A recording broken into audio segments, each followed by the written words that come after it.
기도하겠습니다. 하나님, 우리가 또 이 자리에 한 번 더 모여 주의 얼굴을 바라보기 원합니다.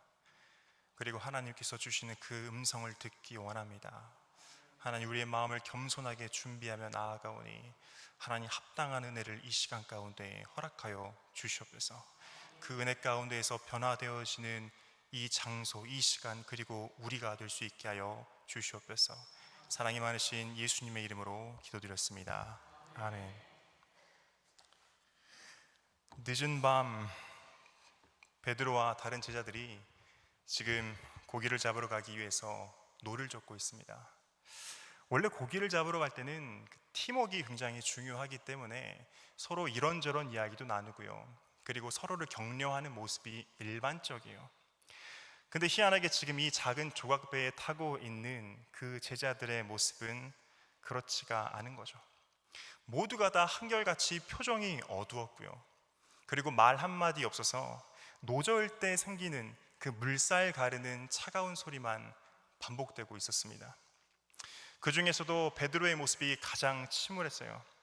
성향 자체가 워낙 활발하고 의욕이 넘쳐서 매사에 적극적인 사람이었는데 그런 평소의 모습은 온데간데 사라져버렸고 지금 베드로는 그냥 그 조각배 가장 구석진 곳에 쪼그려 앉아서 어두운 표정으로 밤하늘만 멍하니 쳐다보고 있는 겁니다.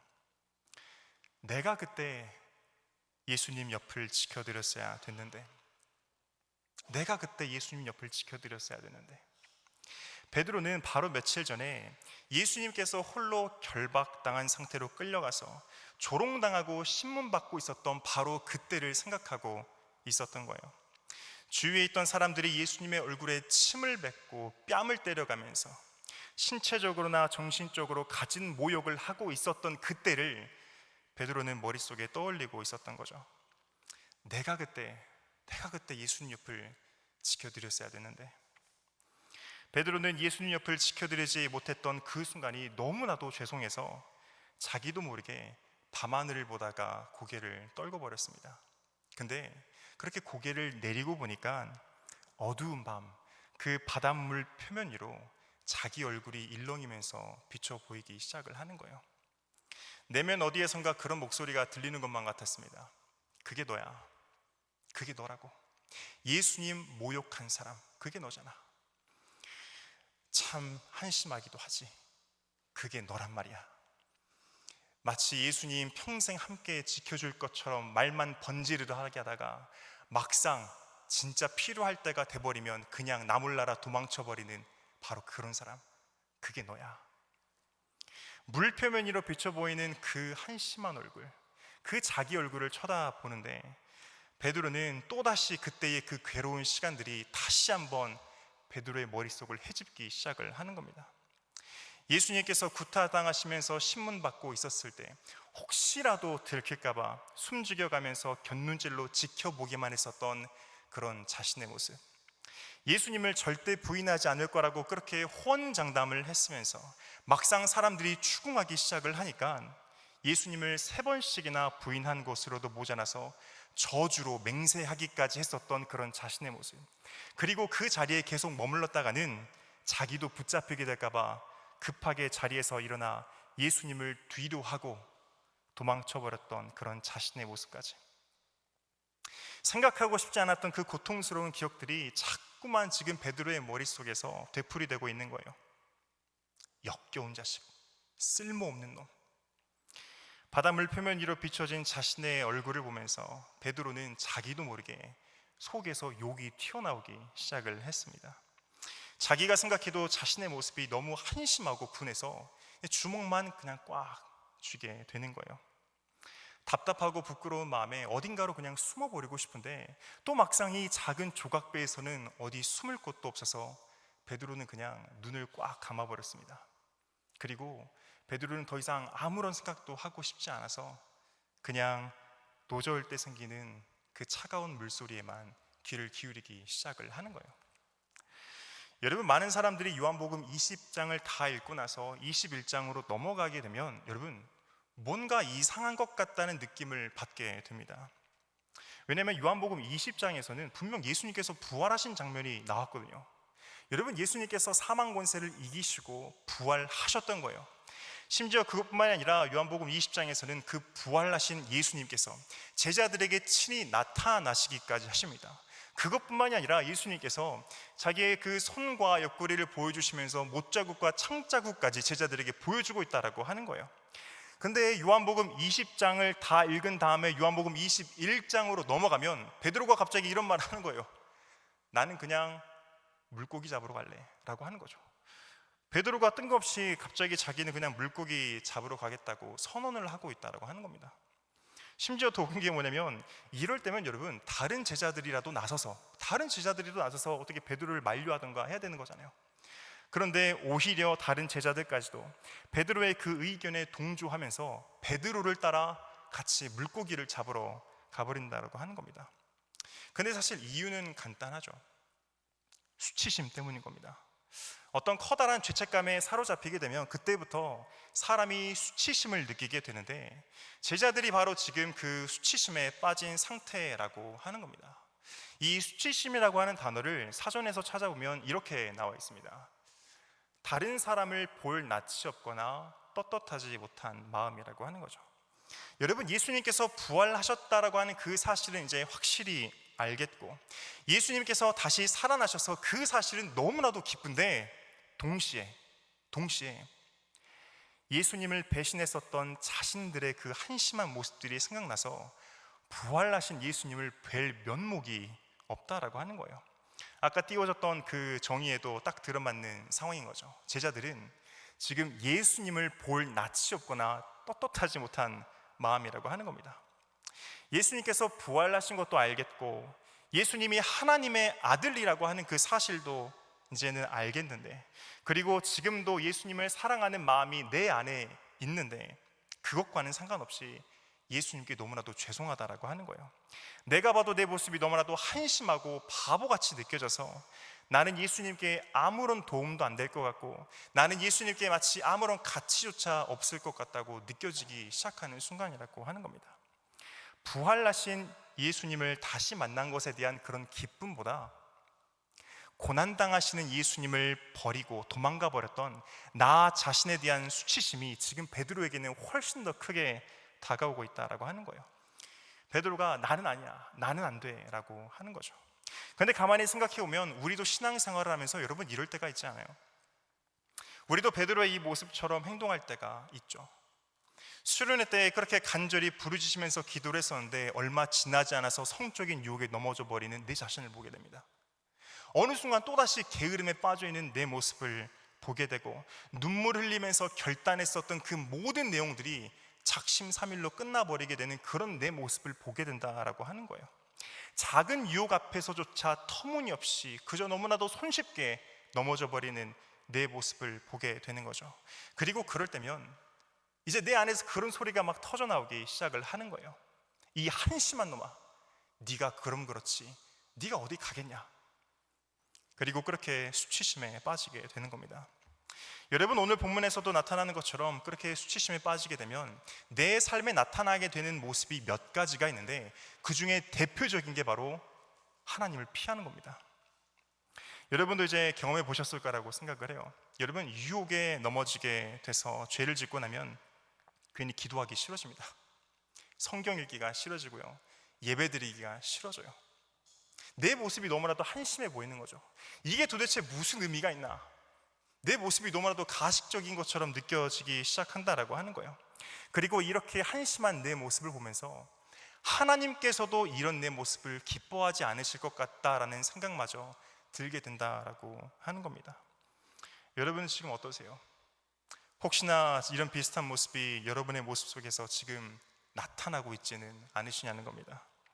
여러분, 우리도 신앙생활을 하다 보면 내 연약함으로 인해서 넘어질 때가 많이 있고, 나 역시도 베드로처럼 수치심에 빠져버릴 때가 많이 있는데, 그럼 도대체 우리는 그때마다 뭘 어떻게 해야 되는 거예요?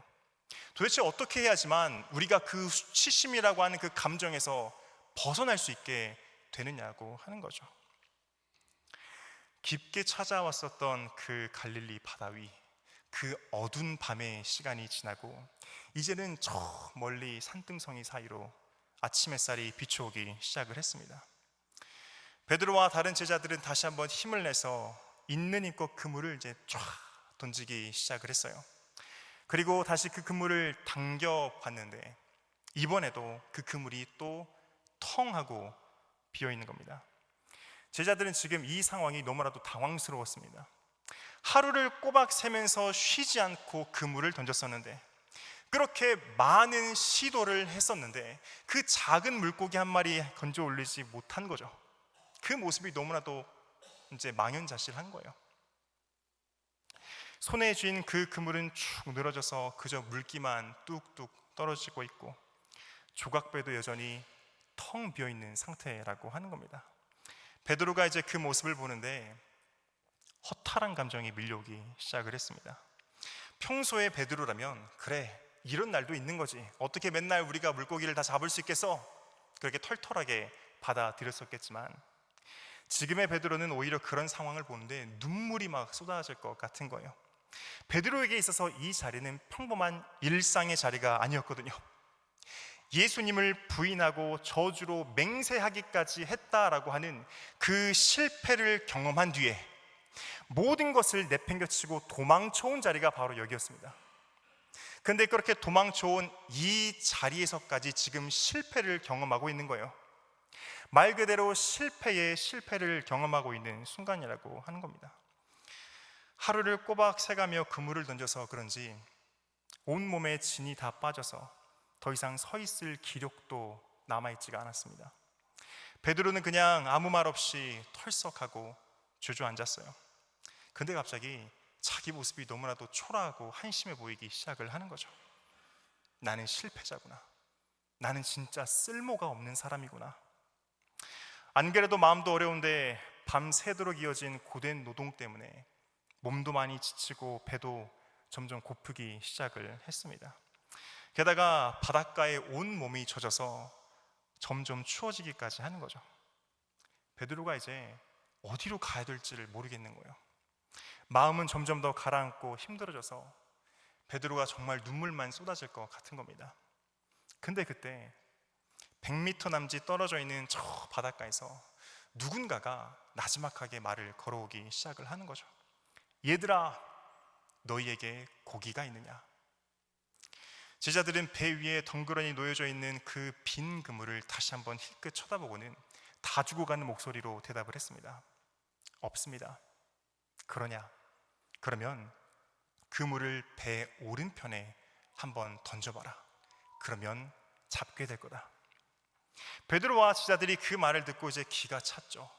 하루 종일 그물을 던졌습니다. 심지어 사실 이제는 햇살이 떠오르고 있는 시간대이기 때문에 그물로 고기를 쉽게 잡을 수 있는 시간대도 아니거든요.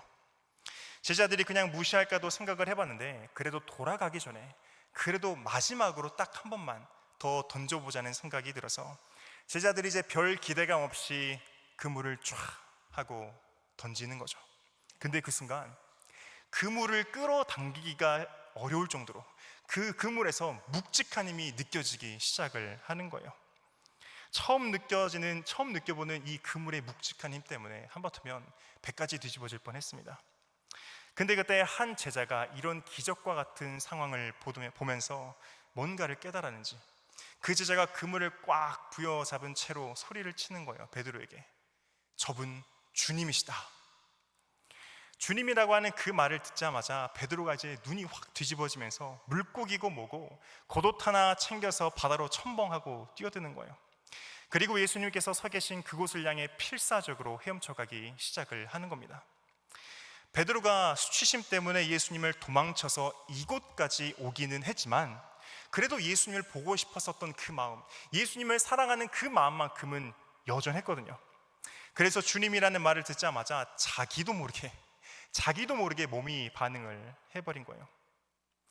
베드로가 이제 그 바닷가에 다 다다라서 비틀거리면서 철퍽철퍽하며 걸어 나오는데 얼마나 젖어버렸던지 머리끝에서부터 물이 줄줄 흘러내리고 있었습니다. 하지만 베드로는 굳이 그 머리끝에서부터 흘러내리는 물기를 닦지는 않았어요.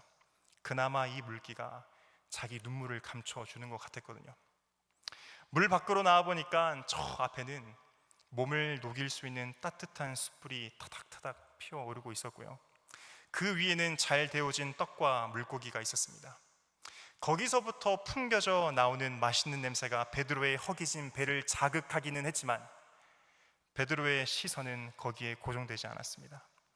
베드로의 시선은 오로지 그 숯불 옆에서 아직 덜 익은 물고기를 뒤집고 계시는 예수님의 뒷모습에만 고정이 되기 시작을 하는 거예요.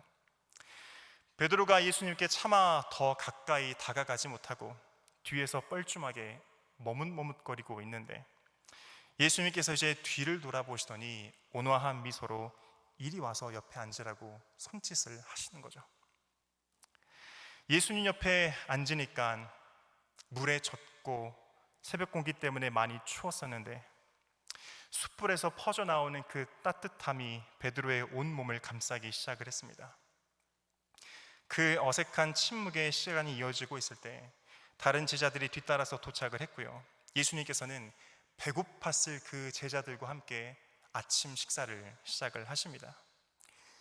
여러분, 우리가 수치심에 사로잡혔을 때 우리는 도대체 뭘 어떻게 해야 되는 걸까요? 내가 봐도 내 자신이 한심해 보여서 하나님께 나아가는 게 민망하게 느껴지고 숨어버리고 싶을 그때에 바로 그 순간에 도대체 우리는 뭘 해야 되냐고 하는 겁니다. 여러분, 오늘 본문을 제가 묵상하는데 그 한 가지 광고가 생각이 났습니다. 여러분도 아마 TV에서 아니면 유튜브에서 보셨을지 모르겠지만 그 나이키 광고가 떠올랐어요. 나이키 광고, 어떤 광고를 보시든지 마지막에 항상 뜨는 그 짧은 그 슬로건이 있죠. 굉장히 나이키의 유명한 슬로건인데 여러분 혹시 뭔지 아십니까? 혹시 뭔지 아실까요? 그 나이키 광고를 다 보고 나면 하지만 항상 마지막에 까만 화면에 흰색 글씨로 뜨는 말이 있는데 그게 Just do it입니다. Just do it. 무슨 뜻이죠? 그냥 해, 그냥 해봐 라는 뜻인 거예요. 여러분, 사역을 하다 보면 죄책감과 수치심 때문에 기도의 자리, 말씀의 자리를 피하고 하나님 앞에 숨어버리는 사람들을 종종 보게 됩니다. 근데 그런 분들하고 이야기를 나눠보면 무슨 생각이 그렇게 많은 건지 모르겠어요. 도대체 무슨 이유가 그렇게 많은 건지, 도대체 하나님께 나아가지 않는 모습이 얼마나 지속이 되는 건지, 언제까지 도대체 저렇게 미루려고 하는 건지 모르겠다라고 하는 거예요. 근데 그 나이키 광고처럼 Just do it, 그냥 해보면 안 되는 거예요. 나를 둘러싸고 있는 그런 죄책감과 수치심에 집중해서 나는 안 된다고, 나는 자격이 없다고, 나는 또다시 넘어지게 될 거라고 하는 그런 생각에 갇혀 있는 게 아니라, 만약 그게 옳은 선택이라고 한다면, 만약 그게 하나님께서 기뻐하시는 선택이라고 한다면 그냥 한번 해보면 안 되는 거예요. 여러분, 한번 생각을 해보세요. 베드로는 분명 죄책감과 수치심에 사로잡혀서 예수님을 피해 도망쳐 온 상태였습니다. 자신은 예수님을 만날 자신도 없고 예수님께 주신 그 사명을 감당할 자격도 없는 사람이라고 생각을 했던 거예요. 스스로 그렇게 부정적으로 생각을 했던 거죠. 그래서 베드로가 예수님을 피했었던 겁니다. 근데 웃긴 게 뭐냐면, 그렇게 예수님을 피해서 여기까지 왔는데 막상 주님이시다라는 말이 들리니까 냅다 그냥 바다로 뛰어드는 거예요. 그리고 예수님께 헤엄쳐가기 시작한다라고 하는 거죠. 예수님에 대한 그 그리운 마음, 예수님을 향한 그 사랑의 마음 때문에 베드로가 본능적으로 몸이 움직인 거겠죠. 여러분, 근데 제자들이 베드로의 이 모습을 보면서 이런 말씀 드려서 죄송합니다, 미쳤다고 생각을 하지 않았겠어요? 여러분, 한번 생각을 해보세요. 주님이시다라고 하니까 퀭에 있던 베드로의 눈이 갑자기 돌아가기 시작을 하면서 두두두두 첨벙하고 바다로 뛰어들었다니까요. 제자들이 막 그랬겠죠. 야야야, 쟤 미친 거 아니야? 미친 거 아니야? 그랬을지도 모르겠죠. 근데 여러분, 바로 거기에 은혜가 있는 것입니다. 오늘 본문을 유시님이 잘 보면 장면의 전환이 뚜렷하게 이루어지고 있는 모습이 있다는 걸 여러분도 느끼게 되실 겁니다. 제자들이 아무런 소득 없이 그물질하던 그때는 여러분 어두운 밤이었습니다. 그러나 예수님께서 등장하신 그때는 아침 햇살이 떠오르기 시작하는 순간이었다라고 하는 거예요. 제자들은 새벽 공기로 춥고 고된 노동으로 인해서 허기져 있었습니다. 그러나 이제는 숯불로 따뜻함을 느끼게 되고 준비된 떡과 물고기로 배부름을 경험하고 있는 것입니다. 그물은 계속 텅 비어져 있었습니다. 그러나 이제는 상상조차 해보지 못했을 정도의 양으로 그 그물이 채워지게 되는 것입니다. 제자들은 목적 없이 방황을 하고 있었습니다. 그러나 이제는 그들의 삶에 다시 사명이 주어지게 되는 것입니다. 바로 그 전환점에 여러분 뭐가 있는 줄 아세요? 바로 그 전환점에 주님이시라고 하는 말에 바다로 뛰어든 베드로가 있다라고 하는 거예요. 바닷가에 있는 그분이 예수님이라고 하는 사실을 베드로가 알았다고 할지라도 베드로는 예수님께 나아가지 않았을 수도 있습니다. 만약 베드로가 그 순간마저도 자기 안에 있는 어떤 죄책감과 수치심에 집중을 해버렸다라고 한다면 베드로는 오히려 부끄럽고 민망해서 더 멀리 달아나 버렸을지도 모르죠. 만약 그랬다라고 한다면 이야기는 전혀 다른 곳으로 흘러져 갔을 겁니다. 만약 그랬다라고 한다면 베드로는 계속해서 어둡고 메마르고 비어있는 삶을 살게 되었겠죠. 그러나 베드로는 그게 단순히 예수님에 대한 그리움과 예수님을 향한 어떤 사랑에 대한 본능적인 선택이었다 할지라도, 깊은 고민 끝에 내려진 게 아니라 그냥 충동적인 선택이었다라고 할지라도 베드로는 옳은 선택, 어쨌든지 예수님께 나아갔다라고 하는 그 옳은 선택을 했기에 베드로는 풍성한 삶으로 다시 변화될 수 있었던 것입니다. 왜냐하면 풍성한 삶은 예수께 나아가는 자들만이 누릴 수 있는 은혜이기 때문인 것입니다. 깊은 죄책감과 수치심에 빠져서 자기 혐오감에 물들어 버린 분들이 혹여나 이곳 가운데도 있다면 저는 이제 도전을 하고 싶은 거예요. 우리도 한번 그렇게 해보면 안 되는 거예요. 우리도 그렇게 한번 해보면 안 되는 거예요. 그 수치심의 감정, 하나님으로부터 나를 멀어지게 만드는 그 감정을 뒤로 하고 우리도 한번 그냥 미친 척 예수님을 향해 뛰어들면 안 되는 거예요. 여러분 도대체 무슨 생각이 그렇게 많으세요? 안 되는 이유는 왜 이렇게 많고 도대체 언제까지 미루려고 하시느냐는 거예요. 그리고 도대체 언제까지 도망치실 생각이세요? 여러분 그냥 한번 기도의 자리, 말씀의 자리, 예배의 자리 나가면 안 되는 거예요. 그냥 미친 척 해도 괜찮으니까 아버지의 집으로 다시 돌아가면 안 되는 거예요.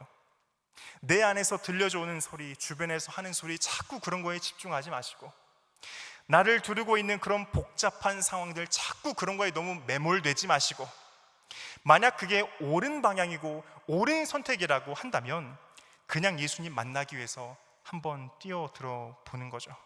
그리고 여러분 거기에 은혜가 있다니까요. 거기에 은혜가 있는 것입니다. 그리고 그때부터 준비된 은혜를 누리게 되는 것입니다. 채워짐이 있고 풍성함이 있는 곳, 그게 바로 예수의 곁이기 때문인 것입니다. 오늘 본문처럼 어두운 밤의 시간이 지나고 아침 햇살이 떠올랐듯이 춥고 배고픔 가운데 있었던 자들이 따뜻하고 배부름을 느끼게 되듯이 비어있던 그물이 채워지고 방황하던 자들에게 다시 사명이 주어지게 되었듯이 그 은혜의 순간들이 저와 여러분의 삶 가운데 다시 찾아오게 되기를 소망합니다. 하나님께 다가가지 못하게 만드는 그 수치심의 자리, 그 불필요한 감정에 오늘도 여전히 매여 있는 게 아니라 베드로의 그 모습처럼 올바른 방향으로 내가 있어야 할 그 자리로, 아버지의 집으로, 그리웠던 예수님의 그 품으로 과감하게 나를 던져보는 그런 저와 여러분이 되길 소망합니다.